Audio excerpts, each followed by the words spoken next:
കണ്ണൂർ ചെറുതാഴത്ത് തീർത്ഥാടകർ സഞ്ചരിച്ച ബസ് നിയന്ത്രണം വിട്ടുമറിഞ്ഞു. 23 പേർക്ക് പരിക്ക്. കർണാടക ഹസൻ സ്വദേശികളായ അയ്യപ്പന്മാർ സഞ്ചരിച്ച ബസ്സാണ് അപകടത്തിൽപ്പെട്ടത്.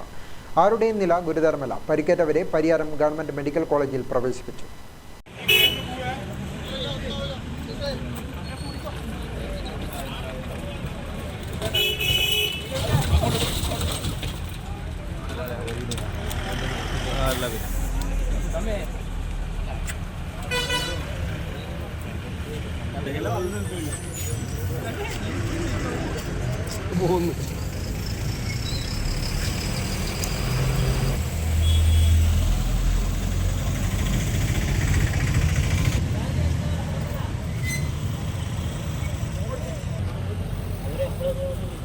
കണ്ണൂർ പിലാത്തറ ചെറുതാഴത്താണ് അപകടം. തീർത്ഥാടകർ സഞ്ചരിച്ച ബസ് നിയന്ത്രണം വിട്ട് മറിയുകയായിരുന്നു. കുട്ടികളടക്കം 26 പേർ ബസ്സിലുണ്ടായിരുന്നു. ചെറുതാഴം അമ്പലം റോഡിൽ കർണാടക ഹാസൻ സ്വദേശികളായ ശബരിമല തീർത്ഥാടകർ സഞ്ചരിച്ച ബസ്സാണ് നിയന്ത്രണം വിട്ട് മറിഞ്ഞത്. തീർത്ഥാടകർ ശബരിമല ദർശനം കഴിഞ്ഞ് തിരിച്ചു വരുമ്പോഴാണ് അപകടം. ഞായറാഴ്ച രാവിലെ 7 മണിയോടെയായിരുന്നു സംഭവം. ശബരിമല ദർശനം കഴിഞ്ഞ് പഴയങ്ങാടി ഭാഗത്ത് നിന്ന് പിലാത്തറ ഭാഗത്തേക്ക് പോവുകയായിരുന്നു ബസ്.